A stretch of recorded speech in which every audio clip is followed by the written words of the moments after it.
Either the time or my voice quits.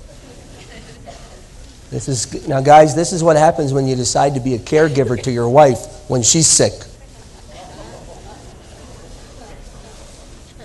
Boy, I'm not getting a lot of pity here this morning, am I?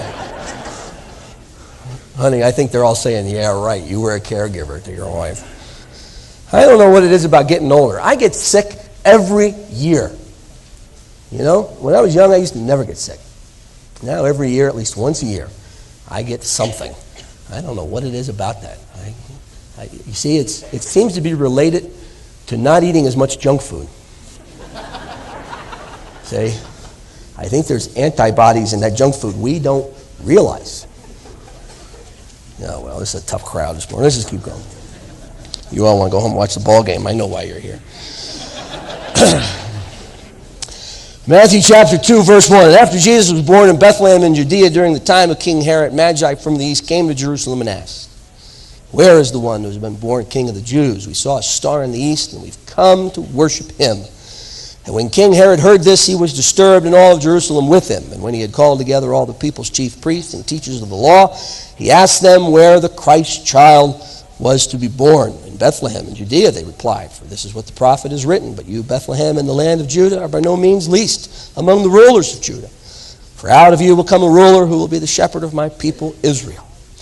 And when Herod called the Magi secretly and found out from them the exact time that the star had appeared. And he sent them to Bethlehem, and he said, "Go and make a careful search for the child, and as soon as you find him, report it to me, so that I too may go and worship him."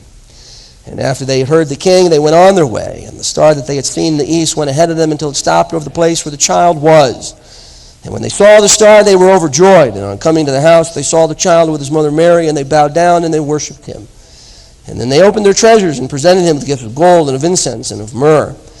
And having been warned in a dream not to go back to Herod, they returned to their country by another route. And when they had gone, an angel of the Lord appeared to Joseph in a dream. "Get up," he said, "take the child and his mother and escape to Egypt. Stay there until I tell you, for Herod is going to search for the child to kill him." And so he got up and he took the child and his mother during the night, and he left for Egypt, where he stayed until the death of Herod. And so was fulfilled what the Lord had said through the prophet, "Out of Egypt I called my son." And when Herod realized that he had been outwitted by the Magi, he was furious. And he gave orders to kill all the boys in Bethlehem and its vicinity who were 2 years old and under, in accordance with the time that he had learned from the Magi. And then what was said through the prophet Jeremiah was fulfilled. "A voice is heard in Ramah, weeping in great mourning, Rachel weeping for her children and refusing to be comforted because they are no more." This morning I want to take a look at Herod with you. We've already looked at a couple others and their reactions and answers, responses to the Christ. We took a look at Zechariah, who had a problem believing. We took a look at the innkeeper, who didn't have time, didn't have room. And now I want to look at Herod. Herod is an interesting character, I'll tell you. I think of all of the Christmas stories, there is none who is as unsettling as Herod is. Here is a man who just is religiously intolerant. He just seems to have an animosity toward God and the things of God. It's not enough for him to just kind of let it happen and ignore it because it's not anything he cares about. It's not anything he wants anything to do with. No, he's got to get involved, see. And he kind of becomes an aggressive opponent of spiritual things. Have you ever known anybody like that? You know, I mean, some people, it's just not enough for them to just not believe and not care. You know, it's like, oh, you believe, fine, that's good for you. I don't, leave me alone. They can't leave it there. They have an attitude towards spiritual things. You know, they're hostile to the things of God and to the people of God, and they seem to have declared war on God, and that's Herod. That's Herod. And when I see people like that, just like Herod here, you just kind of look at him and you say to yourself, I wonder what their problem is. You know, I mean, where does that come from? What's going on that's caused them to be that way? Well, I want to take a look at Herod with you this morning, and I want to look at 7 things in his life that were certainly true statements of his life, some of which went directly to this issue of cause that I'm talking about in creating his ill attitude. toward the things of God. And again, I've been saying this at the outset of each of these messages. You know, I think it's great if we walk out of here today and we have a better understanding of, you know, who Herod was and what was going on in his life. But that's not the goal. The goal today is that we'll walk out of here having a better understanding of our lives, where we are. And maybe perhaps in seeing where we are, have some sense that maybe we're not where we ought to be. And then making some changes in our attitudes toward God and in our responses toward Christ, all right? Now, Sandy, that's the last slide we're going to show this morning for this message. Because this puppy's been under rewrite, okay? So I think the one I preached today was written on Sudafed, and I didn't like that one. So we'll see what kind of message NyQuil writes, okay? If this doesn't work, we'll try something a little stronger between the second and the third service. See what we can do there. 7 things about Herod. Number 1, Herod was disturbed. That's what it says in verse 3. When Herod heard this, he was disturbed. Now, what did he hear? The wise men, the Magi, come to him following the star.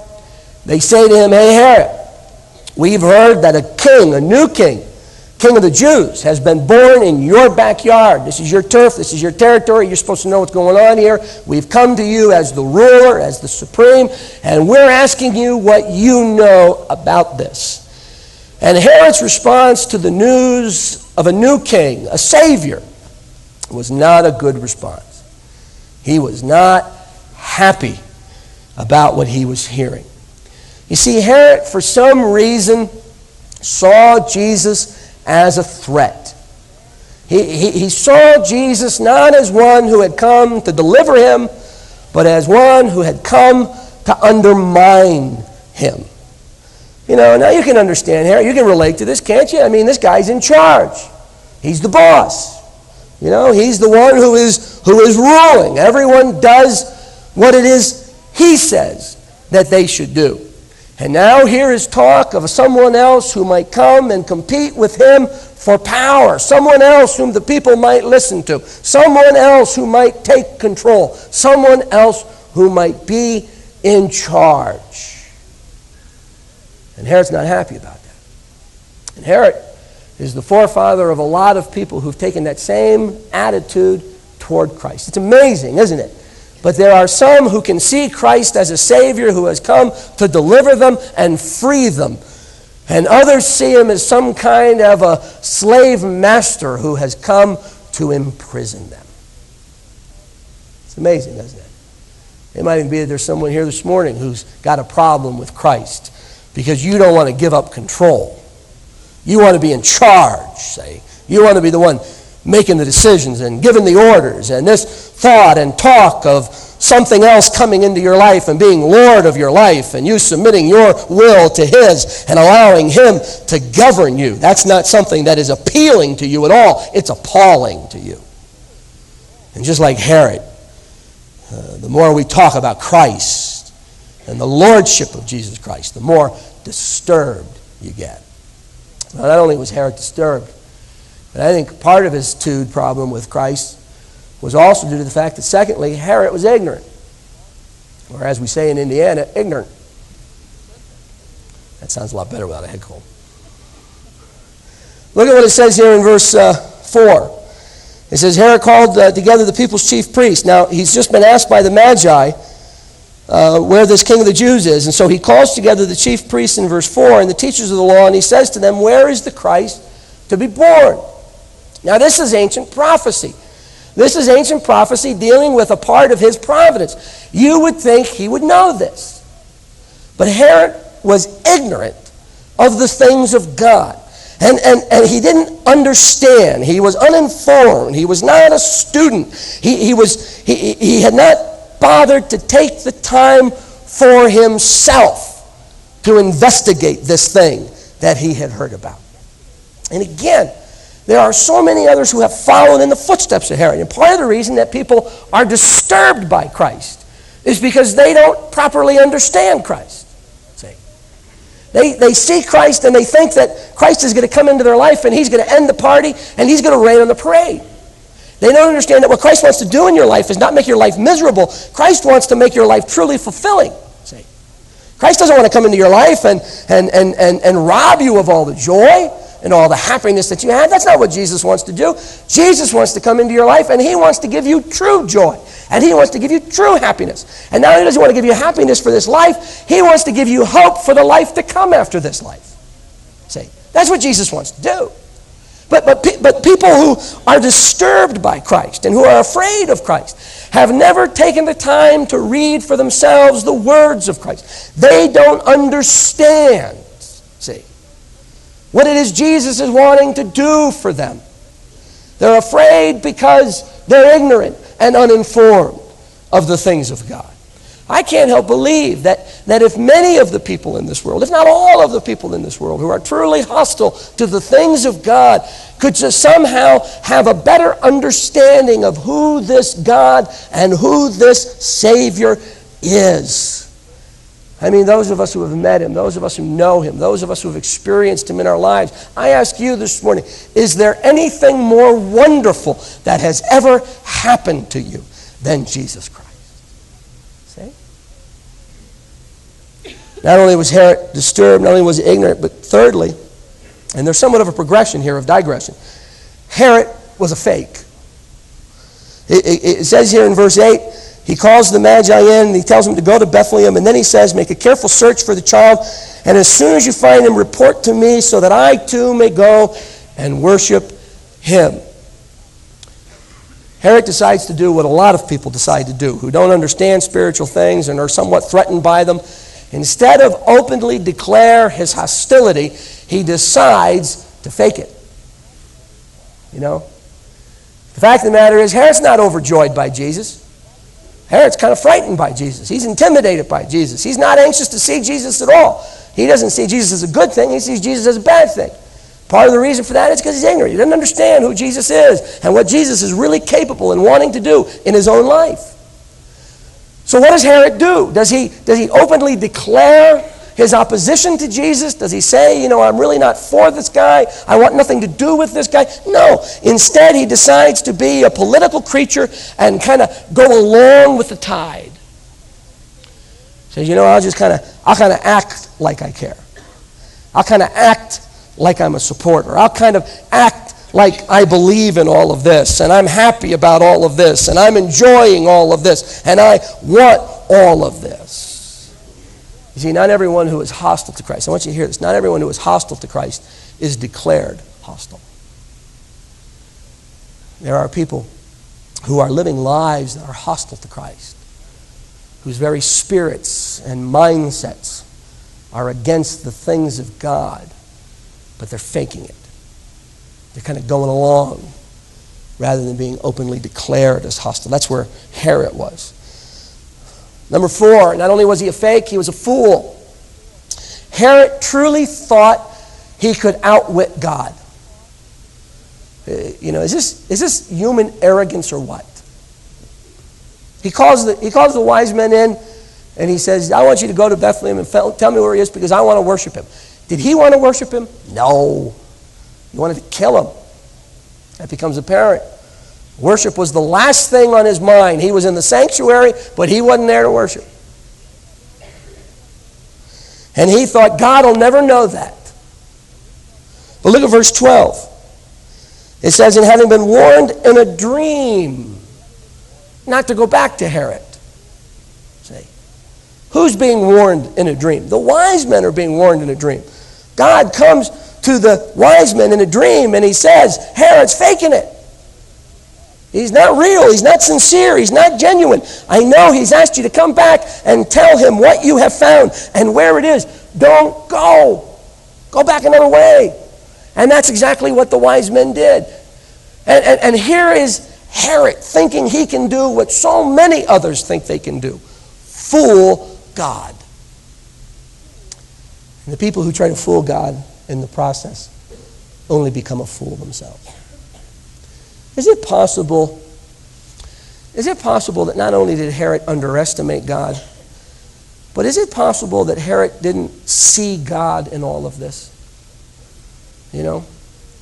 Maybe Herod put this purely on a human level.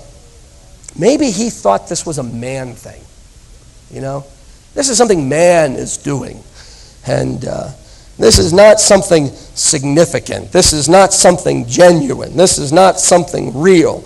This is not something eternal. This is not something divine. This is something I can control. This is something I can outsmart. This is something I can outwit. This is something I personally, with my human ingenuity and authority and resources, can defeat.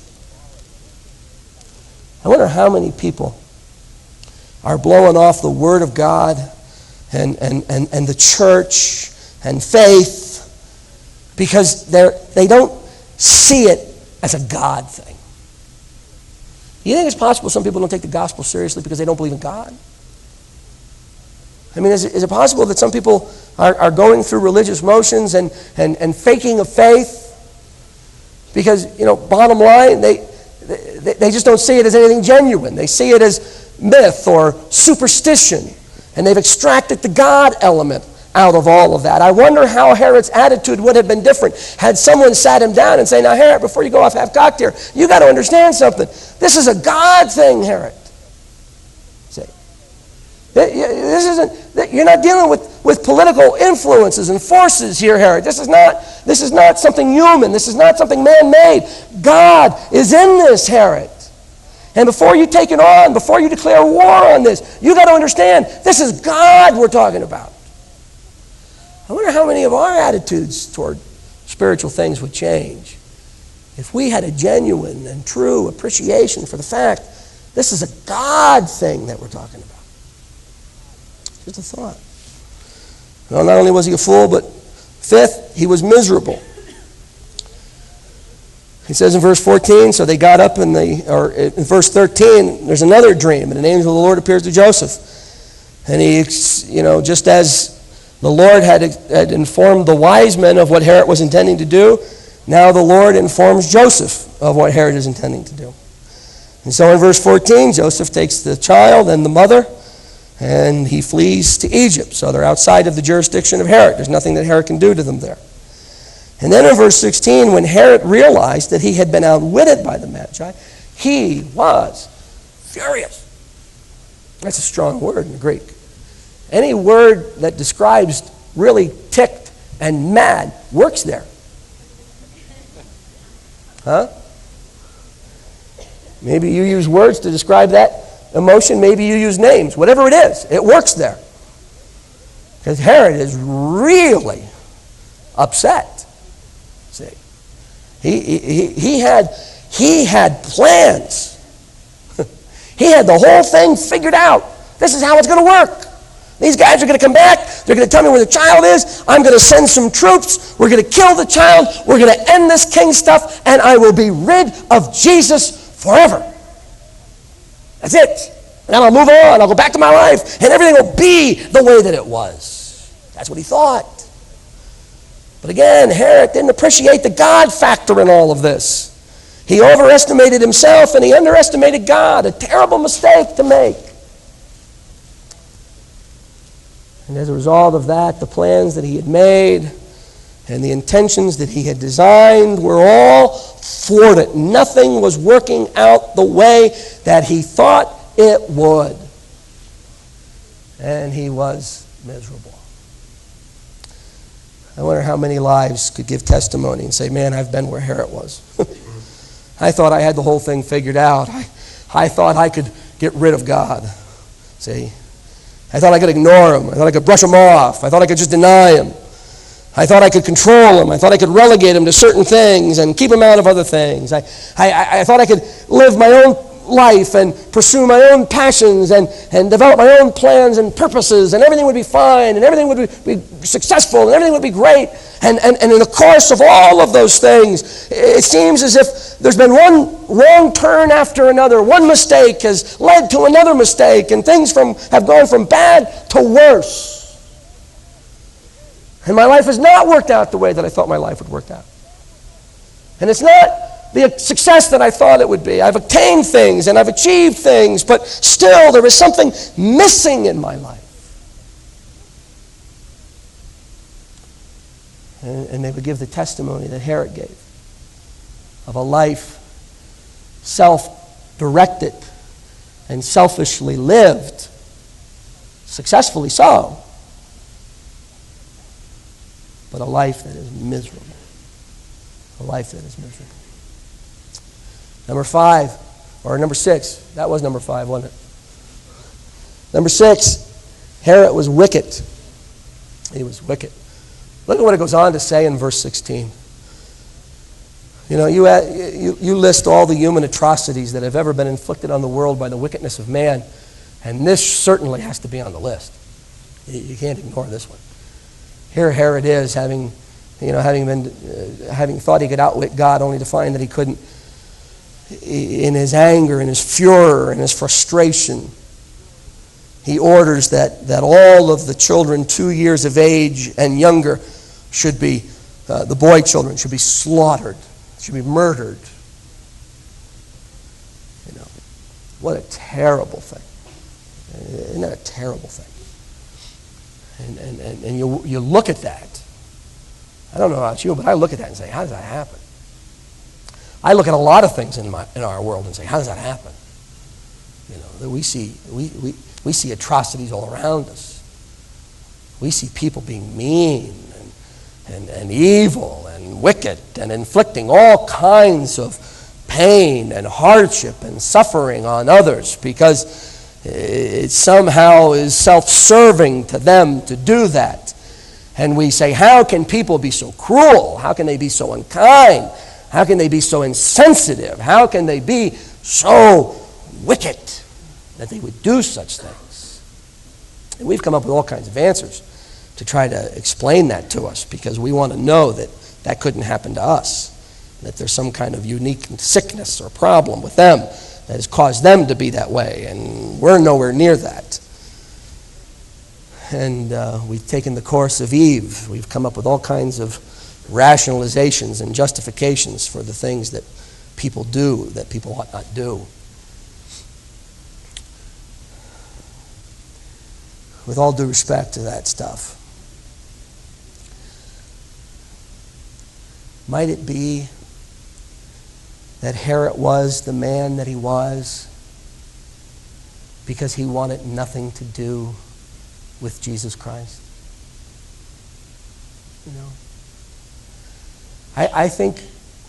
I don't think we can overestimate what the absence of love and of mercy and of grace and of compassion and of justice and of righteousness, the absence of Christ does to a human heart.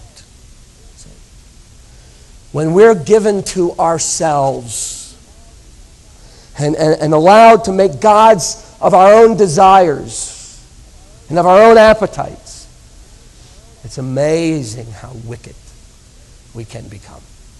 It might be there's someone here this morning who's living a life that you never thought you would have ever lived. If someone would have told you however many years ago that you would be the person you are and do the things that you do or have done, you would have looked at them and said, no, never would I do that. I've been raised better than that. I know better than that. I would never live that kind of life. I would never do those kinds of things. And yet the path that we have chosen, the path that is absent and void of the things of God and of God Himself, it's amazing how it has led us step by step further away from the person we want to be and God wants us to be. It's amazing how that works, don't you think?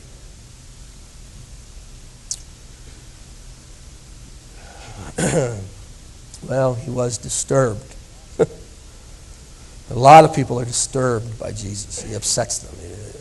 They're not happy about it at all. He was ignorant. It's a shame. There's no excuse to be spiritually ignorant. Each and every one of us should understand and be able to know exactly who Jesus is and what He wants and what He's offering to do in our lives, but there are many who don't. And they form opinions to Christ and they react to Christ out of ignorance. See? He was a fake. He was a fake. He went through the motions. You know, he acted as if he cared, but he really didn't care. He was a fool. He thought he could fool God. I can trick God. He didn't trick him for a moment. God knew. God knew. He was miserable. He was miserable. There was something missing from his life. His life had turned out the way that he'd planned for it to turn out. And having still turned out that way, it was not what he wanted. He was a wicked man. He was a wicked man. Well, you got one more blank on your notes, don't you? I can either make the football fans happy and let you go, or I can make the type A's happy and give it to you. It's a terrible predicament that I'm in. Number 7, Herod was a failure. It says in verse 19 that after Herod had died, an angel of the Lord appeared to Joseph and said, "It's safe to go back because those who were trying to kill the Christ are dead." Herod tried desperately to rid Christ from his life, but he couldn't do it. And neither can you. 1989, Wauconda, Illinois. I don't even know where it is. It's a little city in Illinois, evidently.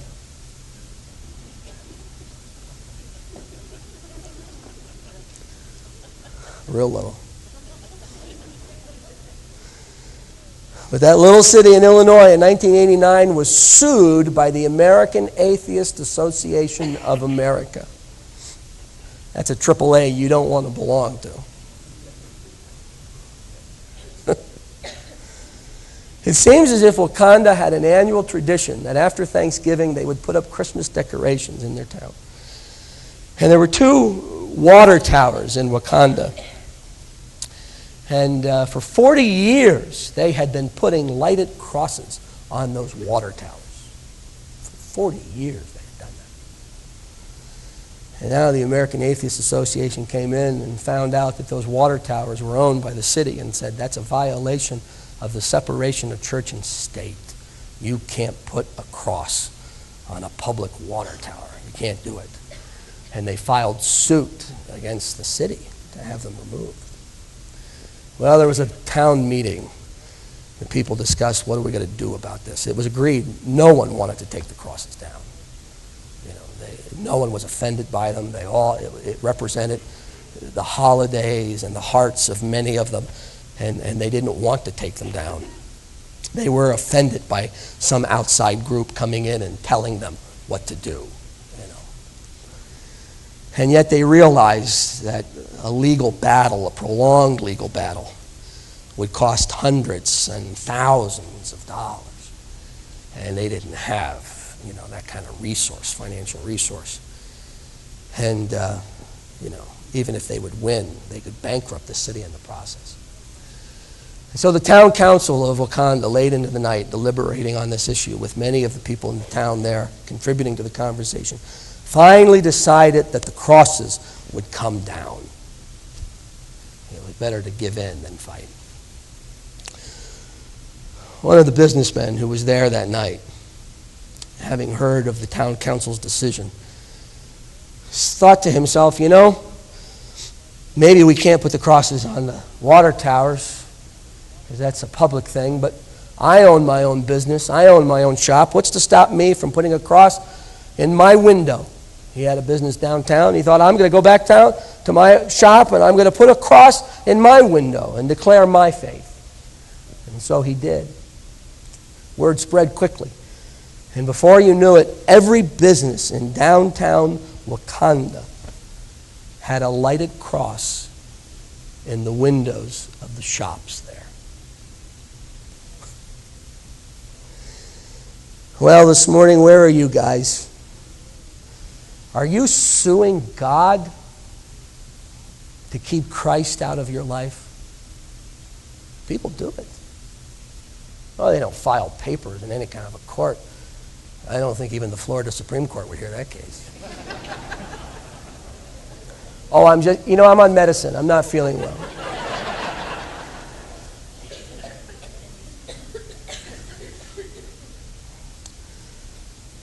But it's an attitude of animosity fueled by an ignorance based on a preposition of fear. Presumption of fear. It's not where you want to be. You want to be like that shopkeeper and those shopkeepers. Someone who is willing to embrace the Christ and allow him to be lit in your life. Father in heaven, this morning, you know where each and every one of us are. There's no fooling you today. No fooling you. We can't outsmart you. We can't trick you. We can't deceive you. You know where